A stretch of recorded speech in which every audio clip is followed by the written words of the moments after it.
로마서 7장 말씀입니다. 로마서 7장 이 시간에는 7절에서 13절까지를 같이 읽도록 하겠습니다.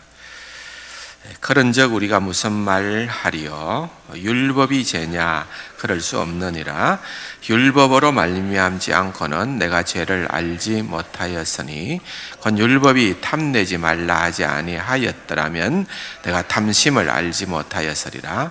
그러나 죄가 기회를 타서 계명으로 말미암아 내 속에서 온갖 탐심을 이루었나니 이는 율법이 없으면 죄가 죽은 것임이라. 전에 율법을 깨닫지 못했을 때에는 내가 살았더니 계명이 이름에 죄는 살아나고 나는 죽었도다. 생명에 이르게 할 그 계명이 내게 대하여 도리어 사망에 이르게 하는 것이 되었도다.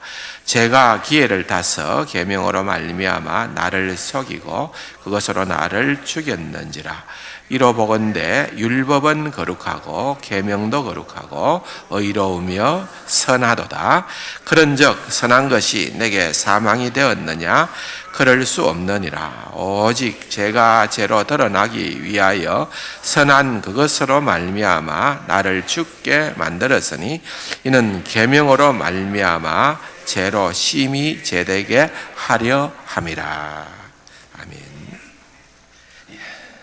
로마서 7장의 말씀을 오늘부터 사실은 25절까지 7절에서부터 25절까지를 다루고 싶었는데 조금 나누었습니다. 다음은 한 주 지나서 해야 되는데 걱정이기도 합니다. 또 다 얘기를 열심으로 했는데 또 다 잊어버릴 수도 있겠다 그런 생각을 합니다만은 또 한번 상기할 수 있는, 짧은 시간에 상기할 수 있는 시간도 마련을 하겠습니다. 아무튼 굉장히 중요한 말씀이고 또 결코 쉽지 않은 말씀인 것만도 사실이에요. 그러나 집중해서 우리가 또 말씀에 귀를 기울이면은 또 분명히 우리가 지금까지 깨닫지 못했던 그런 귀한 진리들을 또 깨달아 알 수 있는 은혜의 시간, 또 복된 시간이 될 수도 있겠다, 그렇게 생각을 하면서 또 이 시간에도 말씀을 나누겠습니다. 지금까지 사실 6장에서 보면은 죄에 대하여 죽은 우리 자신, 죄에 대해서 죽은 자신을 얘기를 하고, 또 7장 전반부에 오면은 또 율법에 대해서 죽은 우리가 이렇게 표현이 되고 있습니다. 그래서 어떻게 우리가 자칫 좀 뭐라 그럴까요? 방심한다 할까? 오해하면은 우리가 사도 바울이 지금 계속 주장하는 것은 믿음으로 구원을 얻는다는 거거든요. 이신칭이 믿음으로 구원을 얻는다. 그럼 믿음으로 구원을 얻는다 하니까 율법은 필요 없는 것인가? 율법을 통하여서 구원을 이룰 수 있는 방법도 없고 또한 그렇게 이룬 사람도 없다는 것을 우리가 생각을 해볼 때에, 그럼 율법은 폐기 처분해야 되는가? 율법은 무용한 것인가? 그러면 우리가 좀 율법에 대해서 좀 덜 관심을 가져도 좋겠구나. 이제 대표적인 표현으로 율법이라고 하지만은 조금 전에 제가 설교를 시작하는 서두에서 읽어드린 말씀처럼 시편 19편에 보면은, 또는 시편 119편에도 보면은 이 율법이라는 것을 하나님의 교훈법도 또는 다양한 형태로 계명 이렇게 표현하고 있어요. 같은 말이라고 보면은 됩니다. 그러면은 우리가 시편 1편에서도 보는 것처럼 복 있는 사람은 오직 여호와의 율법을 즐거워하여 그 율법을 주야로 묵상하는 자로다.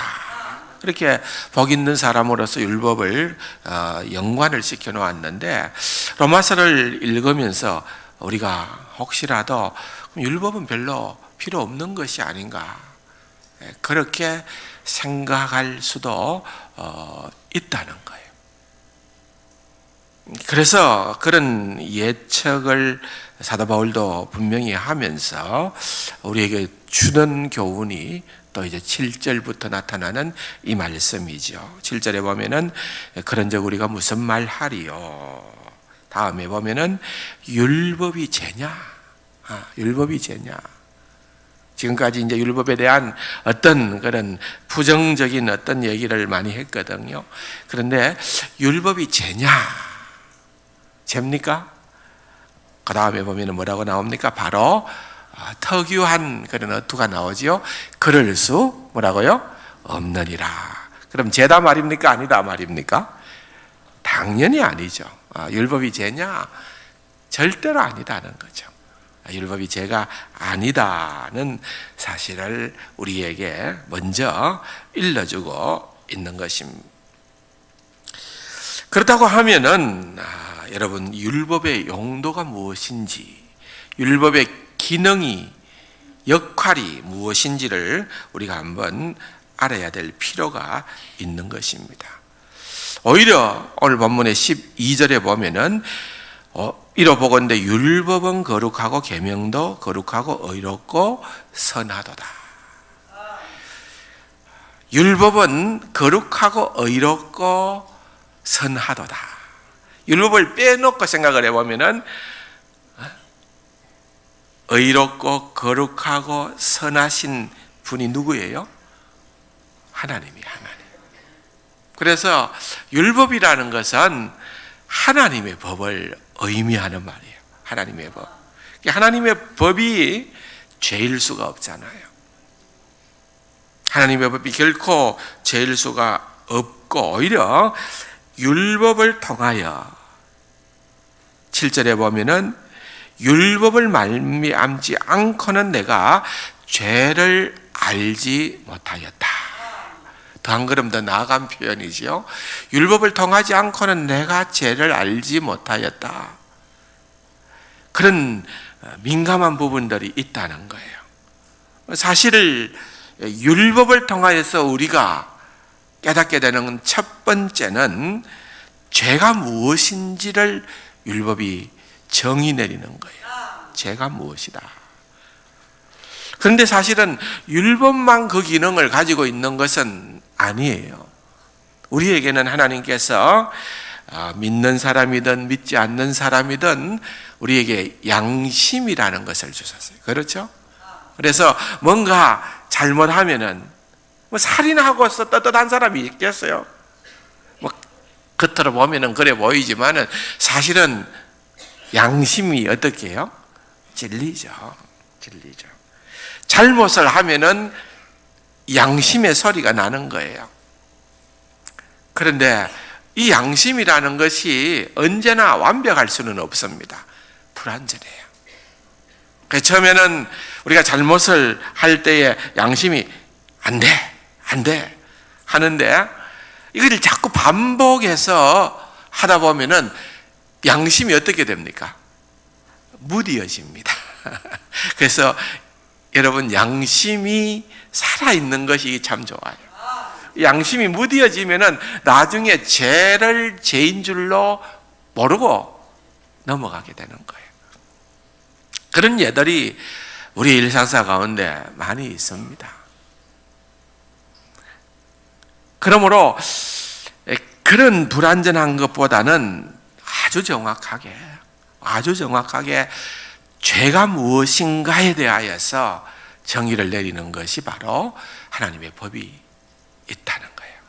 하나님의 법이 있어서 우리가 정말 죄가 무엇인가를 알고 반응을 한다는 겁니다.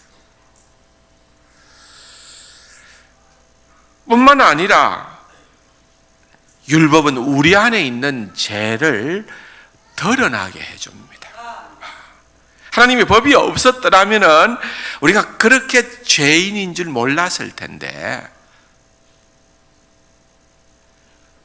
하나님의 법을 알게 되니까 감추어졌던 우리 속에 죄가 드러나게끔 되어 있는 거예요.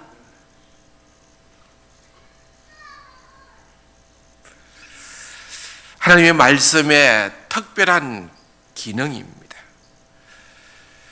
하나님의 말씀을 진지하게 우리가 깨닫게 되어지면은 이 말씀이 역사하여서 우리의 마음속에 마치 겉으로 보면은 표면적으로는 아무런 문제가 없는 것처럼 보이는데 실상은 흙탕물이에요. 실상은 죄인이라는 거예요. 그래서 이것을 드러내어서 그것이 우리의 얼마나 깊은 자리에 차지하고 역사하고 우리를 주도하는 그런 죄성이 있다는 것을 깨닫게 해준다는 것입니다. 그래서 13절에 보면은 바울은 다시 한번 이런 입장을 말하고 있는 것입니다. 죄가 죄로 드러나기 위하여서, 그리고 쭉 내려가 보면은 계명으로 말미암아 죄로 심히 죄되게 하려 함이라 그랬습니다. 이렇게 보는 거예요. 바울은 탐심, 그 탐심이라고 표현된 거기에는 많은 것이 내포되어져 있는데, 그 탐심에는 시기와 질투와 자기 연민과 뭐 하여튼 이런 어떤 잘못된 동기로 비롯되어지는 그런 우상숭배적 죄를 탐심에다가 담아두는 거예요. 그래서 이 탐심이라는 것, 이것이 피하려고 하면은 할수록 오히려 그것들이 더 커지는 상황을 묘사하고 있는 것입니다. 그래서 여러분, 우리가 진짜 율법, 하나님의 말씀을 모르면 모를까, 정말 진지하게 하나님의 말씀을 대하게 되면은 그 하나님의 말씀 때문에 우리는 철두철미 우리가 죄인됨을 깨닫게 되는 것입니다. 뭘 깨닫는다고요? 죄인됨.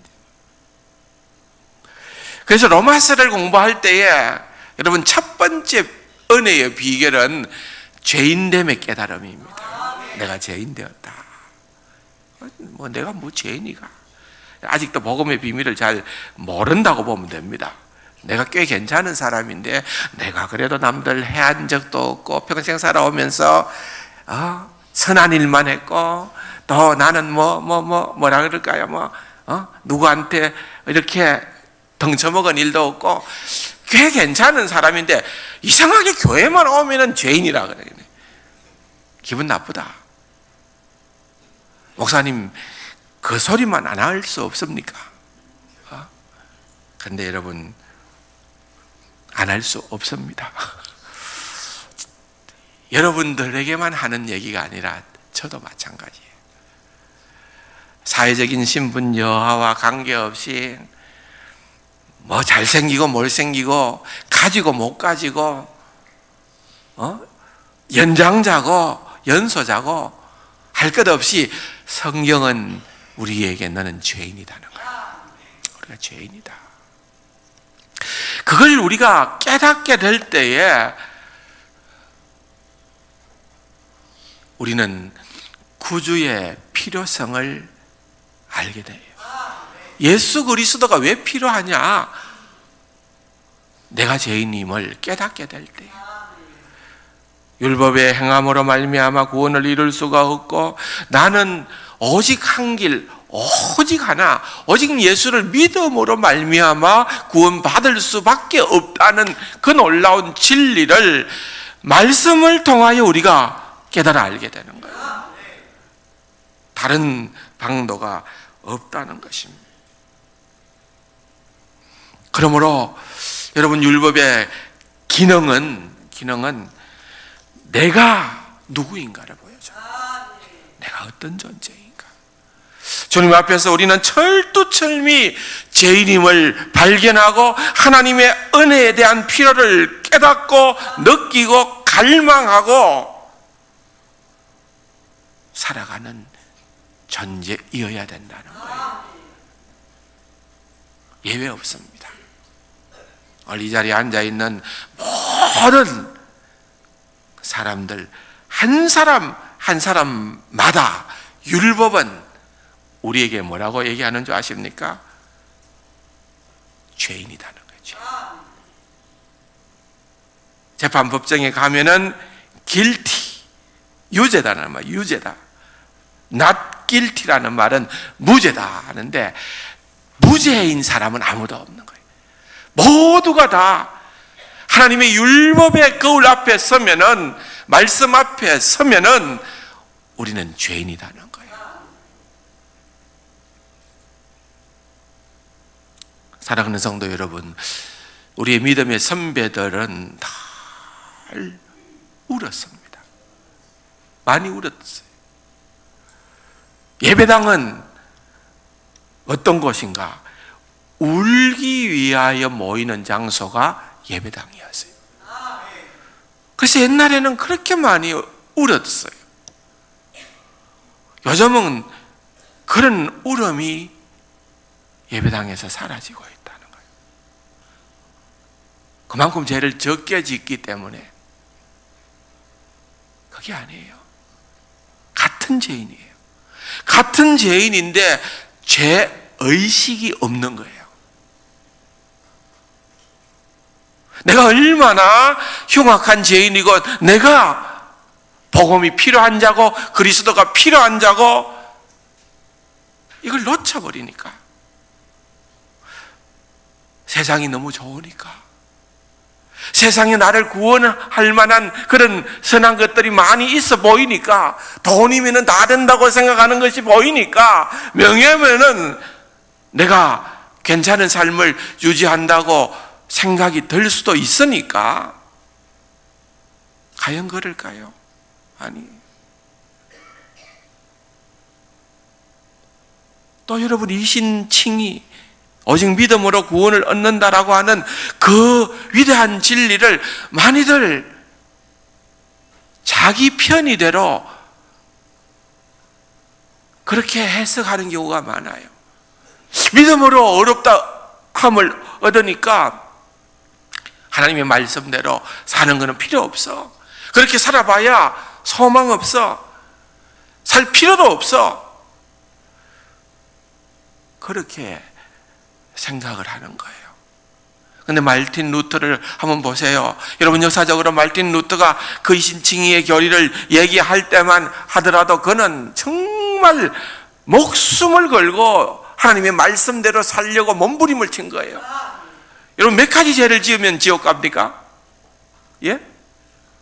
몇 가지 죄를 지으면 지옥 가요? 율법으로는요, 한 가지 죄만 지어도 우리는 지옥 갈 수밖에 없는 자예요. 그러니까 그렇게 몸부림을 치는 거예요. 구원을 이루기 위하여, 율법을 이루기 위하여 애를 쓰는 거예요. 그러다 보니까 안 되는 거예요. 또 죄인됨을 발견하면은 신부를 찾아가서 또 고해성사합니다. 고해성사합니다. 어느 날 신부가 얘기합니다. 제발 이렇게 하지 말고 고백할 만한 거 갖고 와라. 그런 자잘한 거 갖고 교회 고백 성사하러 오지 마라. 누가 잘못입니까? 루트가 잘못입니까? 신부가 잘못이에요.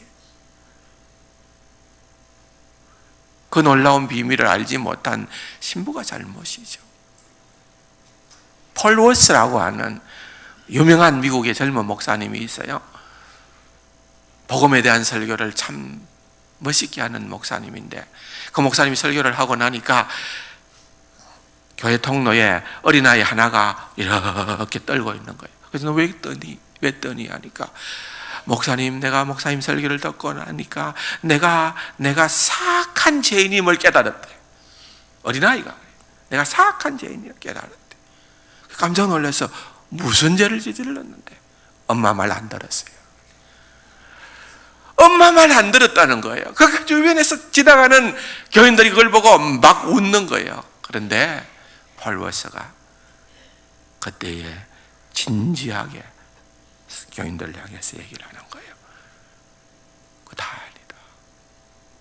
그렇게 웃을 일이 아니다. 주님께서 이 아이를 통해서 우리에게 주시는 말씀인지도 모르겠다. 우리가 너무 죄를 가볍게 여기는 게 아닌가? 이렇게 죄 짓고 하나도 교회 오면 되고, 구원 얻는 것은 믿음으로 구원 얻으니까 상관없으니까, 눈물이 소멸되고 회개가 사라지고 죄의 의식이 희미해져 가고 있는 그러한 시대가 오늘 우리가 살고 있는 안타까운 시대가 아닌가. 결코 그럴 수가 없다는 것입니다. 율법을 통하여 우리는 우리가 몰랐던 죄를 깨닫게 되어지는 거예요. 심지어는 8절과 9절에 보면은 제가 기회를 따서 계명으로 말미암아 내 속에 온갖 탐심을 이루었나니 계명이 이름에 죄는 살아나고 그랬습니다. 여러분, 율법을 통해서 죄가 우리에게서 막 살아난다.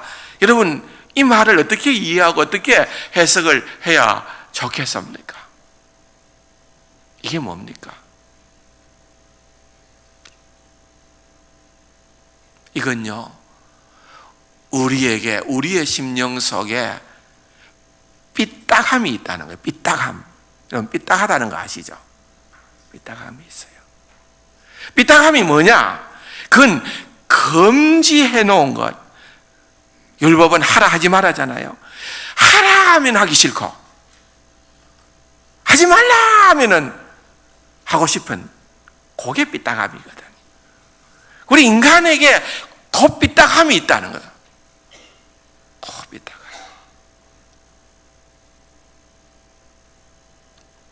에덴 동산에 선악과를 먹지 말라 그 소리만 안 했으면 절대 안 먹었을 건데, 그 쳐다보도 안 했을 건데, 그거 먹지 말라, 그것만 먹지 말라 하니까 저건 무조건 먹어야 되겠다,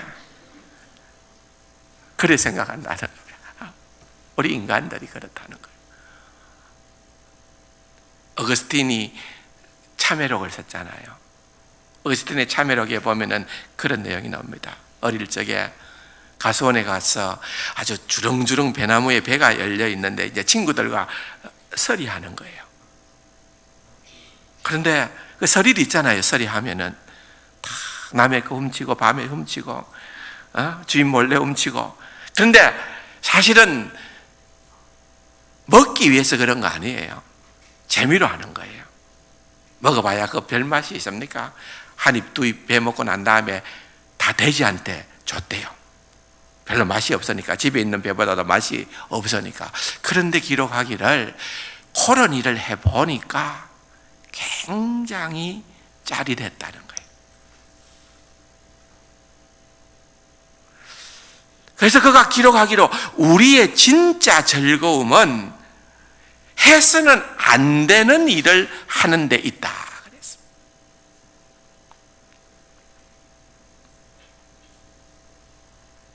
내가 맛본 것은 나의 죄였고 그것으로 인해서 나는 무척이나 즐거웠다는 것입니다. 어거스틴이 나중에 또 글을 썼습니다. 모든 죄에는 더 깊은 동기가 있다고 말하는 것입니다.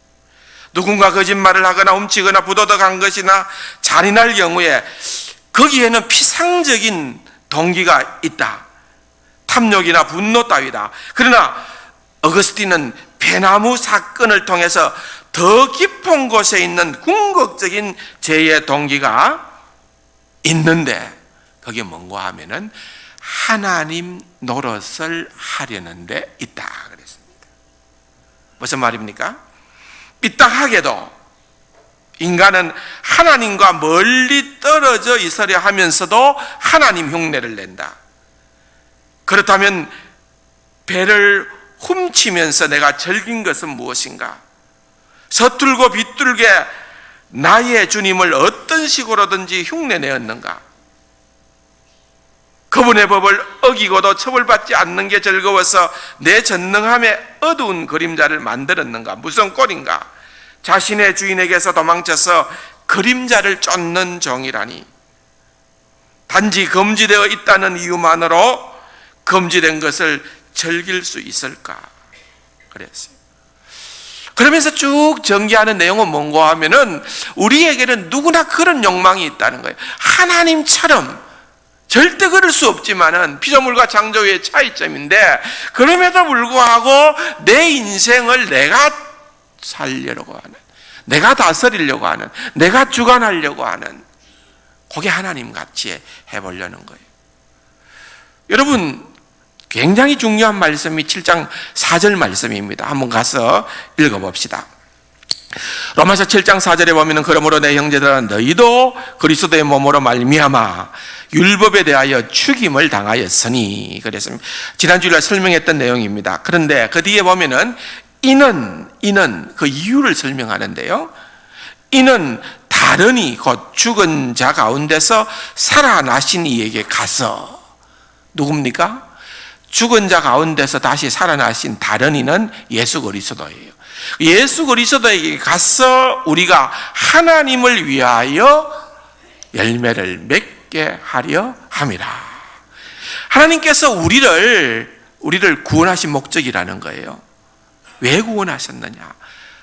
우리를 구원해서 네가 네 삶의 주인이 되고 네가 하고 싶은 대로 마음대로 하고 네가 그렇게 살도록 해주기 위해서 내가 너를 구원한 것이 아니고 정확한 목적이 있다는 거예요. 우리는 우리 주 예수 그리스도로 말미암아 하나님 안에서 하나님을 위하여 많은 열매를 맺도록 하기 위해서 하나님께서 우리를 불러주셨다는 것입니다. 그런데 에덴 동산에서 뱀을 통한 사탄의 시험이 첫 번째가 뭡니까? 하나님 같이 될 게다. 네가 이 죄를 지으면은, 네가 이 선악과의 열매를 먹으면은 내 눈이 밝아져서 내가 하나님처럼 될 것이다. 이게 바로 죄의 본질이에요. 하나님을 내 삶의 주인으로 인정하지 아니하고 내가 주인이 되는 거예요. 모든 기준은 하나님의 말씀에 있는 거예요. 내가 이해되고 안 이해되는 거는 그리 중요한 거 아니에요. 하나님의 말씀이 하라고 하면 하고 하지 말라고 하면 안 하면 되는 거예요. 그런데 내가 볼 때 그거 틀렸다, 내가 볼 때 그거 납득이 안 된다, 내가 볼 때에 이게 맞다, 합리적이다, 뭐예요? 내가 하나님이다, 그 말이에요. 내가 하나님이다. 여러분, 사탄은 우리에게 그것을 부추긴다는 것입니다. 그가 어떤 존재였느냐? 9절에 보면은 전에 율법을 깨닫지 못했을 때에는 내가 살았더니. 누가 지금 얘기하는 겁니까? 사도 바울입니다. 사도 바울은요, 여러분, 보통 사람은 아니에요. 알지다시피. 그는 율법에 정통한 자였습니다. 누구보다도 하나님의 법을 잘 알고 있었던 사람이었습니다. 그는 바리새인이요, 가말리엘의 대표적인 그런 어떤 문화생이었어요. 심지어는 그가 쓴 빌립보서의 3장 5절에 보면은 뭐라고 나오는가 하면은 그 스스로 자기 자신에게 말하기를 나는 율법으로는 바리새인이요 율법의 의로는 흠 없는 자라. 감히 누가 그런 얘기를 쉽게 할 수 있겠습니까? 내가 율법의 의로는 흠이 없다는 말은 율법의 잣대를 가지고 나를 재어보면은 나는 잘못한 것을 가지고 있지 않다는 거예요. 그가 살아오면서 그가 얼마나 율법에 완전하게 순종했는지 스스로를 그렇게 평가했던 사람이 바로 사도 바울이에요. 그런데 뭐라고 얘기합니까? 내가 율법을 깨닫지 못했을 때에는 내가 죽었다, 내가 살았다. 내가 율법을 깨닫지 못했을 때에는 내가 살았다. 이건요, 무슨 말인가 하면은 사실은 그가 그렇게 율법을 잘 알고 잘 지켰다고 생각했지만은 사실은 회심을 하게 되니까, 주님을 만나게 되니까 내가 얼마나 엉터리였느냐를 알게 됐다는 거예요. 내가 순종했다, 내가 지켰다, 내가 그렇게 했던 것이 전부 다 엉터리였다는 것을 알게 됐다는 거예요. 그래서 그 율법을 진짜 깨닫지 못했을 때에는 내가 살았다고, 나는 괜찮다고, 나는 잘났다고 그렇게 착각했다는 거예요. 그렇게 오해했다는 말이에요. 내가 살았더니, 그런데 계명이 이름에 죄는 살아나고 나는 죽었더라. 계명이 이른다, 이 말은 뭔가 하면은 계명이 내 심장에 와닿았다는 거예요. 하나님의 말씀이 내 심장에 꼽혔다는 거예요. 전에는 그 말의 뜻이 그런 줄 전혀 몰랐는데 이제 그 말의 원래적 의미가 이러했구나. 여러분 충분히 이해하셔야 돼요. 바리새인들이 얼마나 자기 일을 잘하게 했습니까? 예수님께서는 회칠한 무덤이라고 했어요. 예수님은 그들의 내면의 중심을 보시고 그렇게 지적을 한 것입니다. 율법을 깨달지 못했을 때에는 율법의 참되고 본질적인 요구를 한 번도 바울이 이해를 하지 못했다는 것입니다. 율법이 진정으로 요구하는 것을 깨닫지 못했다는 것입니다. 그는 수백 개의, 적어도 600개가 넘는 율법의 규율들을 알고는 있었지만은 그 중심에 있는 가장 중요한 영향력이나 취지는 알지 못했던 것입니다. 거룩함에 대한 이해가 없었고, 하나님을 지극히 사랑하고 이웃을 자신과 같이 사랑하라는 것이 무엇인지를 이해하지를 못했다는 거예요. 그래서 율법과는 떨어져 있는 그러한 사람이었다는 것입니다. 그런데 이제 계명이 이름에, 이제는 내가 계명을 통하여서 깨닫게 된 것, 알게 된 것, 나는 죽었다는 거예요. 나는 죄인이라는 거예요. 나는 소망이 없다는 것을 알게 되어졌다는 거예요. 내가 꽤 잘났는데, 나는 잘한다고 생각했는데 아니더라는 겁니다. 사랑하는 성도 여러분, 구원받은 하나님의 백성의 삶의 모습입니다. 우리는 내가 잘났다는 것을 내세울 수 있는 자는 아무도 없습니다. 나는 철두철미 계명이 내 아이 가슴에 뼈저리게 와닿게 될 때에 여러분, 우리는 충격을 받습니다. 내가 얼마나 큰 죄인인가 알게 되어진다는 것입니다. 그가 세월이 갈수록 더 많은 죄를 지었기 때문에 그런 것이 아니라 죄에 대한 자각이 더욱더 많아졌기 때문에 고백하기를, 나는 죄인 중에 뭐라고요? 괴수다. 나는 죄인 중에 괴수다. 어디 사도 바울만 그랬을까요? 존 번년이라는 사람, 철로역정의 저자였던 존 번년도 그가 적은 책 가운데에 죄인 중에 괴수에게 넘치는 하나님의 은혜, 죄인 중에 괴수에게 넘치는 하나님의 은혜란 책을 적었어요. 거기에서 고백하기를 거의 18개월 가까이 그는 무서운 죄의식에 사로잡혀서 고통을 당했다는 거예요. 심지어는 들에서 먹이를 찾고 있는 기러기가 부러워 보였다 할 정도로 그 자신은 죄 문제 때문에 심각하게 고민을 했다는 거예요. 이게 뭘까요?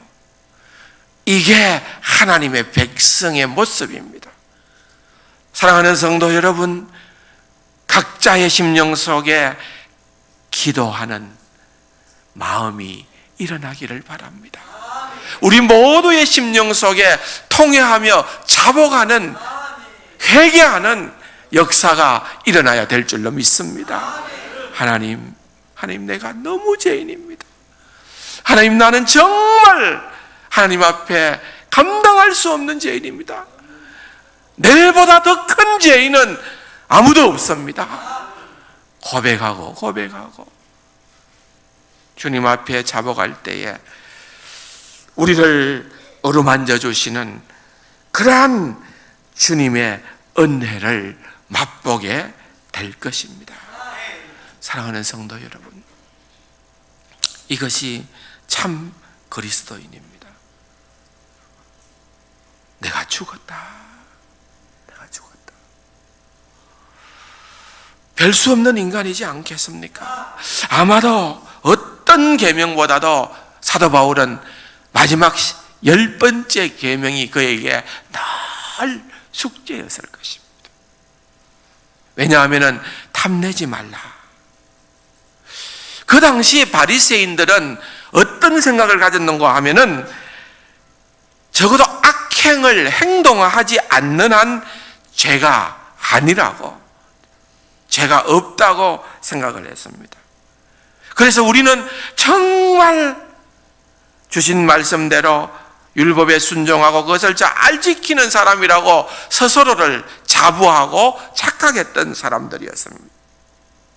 그런데 여러분, 예수님께서 정확하게 일러주셨어요. 십계명의 내용이 단지 겉으로 드러나는 행위뿐 아니라 내면의 태도와 동기까지도 포함하고 있음을 보여줬습니다. 주님 말씀하시기를 살인하지 말라. 하지만 그 참뜻은 그냥 사람을 죽이지 않으므로 이 율법을 지킨 것이 아니고, 이 계명을 지킨 것이 아니고, 그 참뜻은 내 이웃을 미워하거나 모질게 대해서는 안 된다는 것입니다. 바리새인뿐만일까요? 우리 모두도 우리에게 주신 율법 아주 가볍게 우리가 정말 붙들어야 되는 가장 핵심적인 십계명조차도 우리는 그것을 겉으로 드러난 외적 행위와 연관시키기가 십상입니다. 그래서 그것을 판단합니다. 내가 이거 지켰다. 1계명 내가 지켰다. 2계명 내가 지켰다. 3계명, 4계명, 5계명, 6계명, 7계명, 8계명. 나는 계명을 잘 지켰다. 이렇게 스스로를 향하여서 안도할 수 있습니다. 그런데 어떤 의미에서는 10번째 계명까지는 들어갈 수 없죠. 왜? 9번째 계명까지는 그것이 행동을 의미한다고 이해할 수도 있어요. 깊은 뜻을 모를 때에는. 그런데 여러분, 10번째는 탐하지 말라, 탐내지 말라는 것은요, 동기 부분이 동기. 우리의 마음의 심적인 상태예요. 세상의 법은 그가 마음으로 어떤 죄를 지어도 처벌하지 않습니다. 마음에 네가 그런 생각을 했냐? 10년, 정신형, 그런 법이 없습니다. 마음으로 갖고 있으면 되는 거예요. 그런데 하나님의 법은 동기까지도 중요하게 생각한다는 거예요. 너무 중요한 이야기입니다.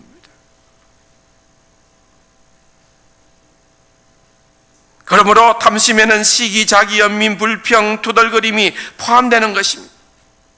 탐심이란 단지 원하는 것이 아니라 가진 것보다 더 많은 아름다움과 재산, 지지, 인기를 바라는 우상 숭배적 욕망입니다. 예. 여러분 복권 사보셨어요? 예. 탐심의 결론이 복권 같은 거 사는 분들 있잖아요. 물론 얼마나 힘들고 안타까우면 복권을 살 수도 있을까요?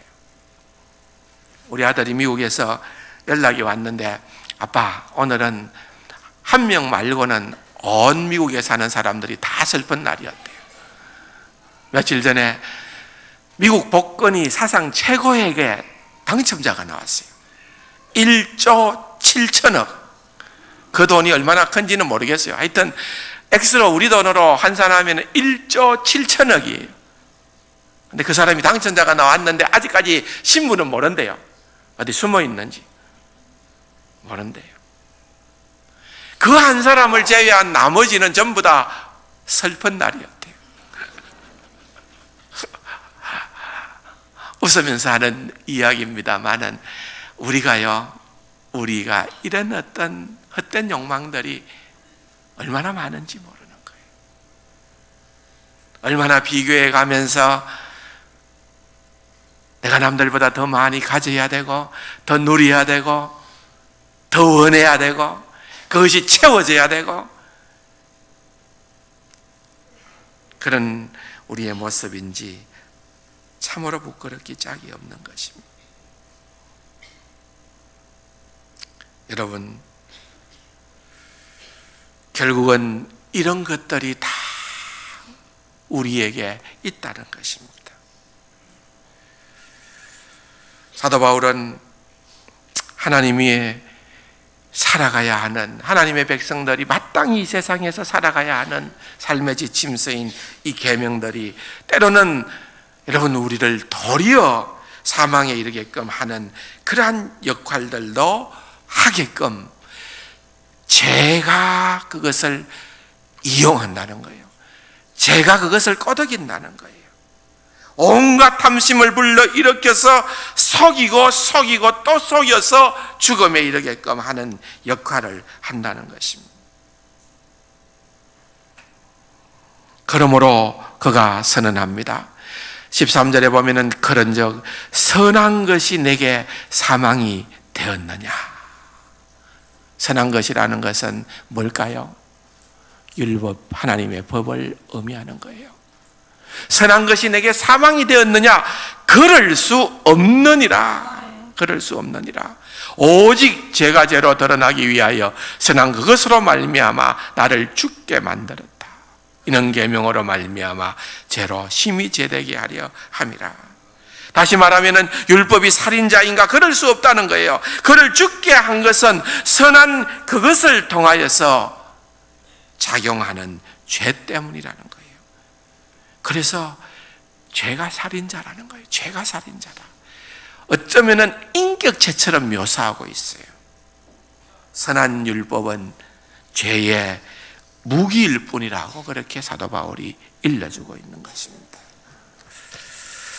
사랑하는 성도 여러분, 굉장히 중요한 말씀을 로마서 7장을 통하여서 사도 바울이 우리에게 주고 있습니다. 주님 앞에 철두철미 하나님의 말씀을 접할 때마다 여러분, 내가 죄인됨으로부터 시작합시다. 죄인됨으로 시작하여 하나님의 말씀이 점점 우리에게 스며들 때에 왜 그런 말 하잖아요. 부부는 어떻게 해요? 닮는다 그래요. 왜 부부가 닮습니까? 맨날 얼굴 대하고 같이 보고 같은 말하고 같이 먹고 같이 자고, 그래 부부가 어떻게 된다고요? 닮아가는 거예요. 그러므로 여러분, 하나님의 백성은 누굴 닮아야 돼요? 하나님 닮아야 돼요. 하나님 닮아야 돼요. 하나님 닮기 위해서는 하나님에게 주신 이 율법을 우리가 선용해야 돼요. 이 말씀을 통하여서 우리는 먼저는 죄를 깨닫지만은 하나님의 말씀을 잘 우리가 영의 양식으로 묵상하고 적용하면은 말씀을 통하여 더 큰 은혜의 자리, 주님을 닮아가는 자리, 구원의 자리에 풍성한 은혜를 누리는 자리로 나아가게 될 줄로 믿습니다. 그렇게 살아가는 우리 세상 가족들이 되기를 주님의 이름으로 축원합니다. 좋으신 아버지 하나님, 감사합니다.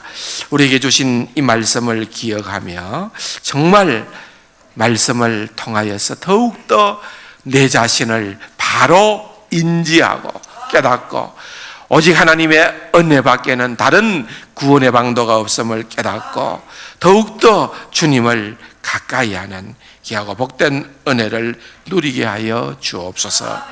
예수님의 이름으로 감사기도 드립니다. 아멘.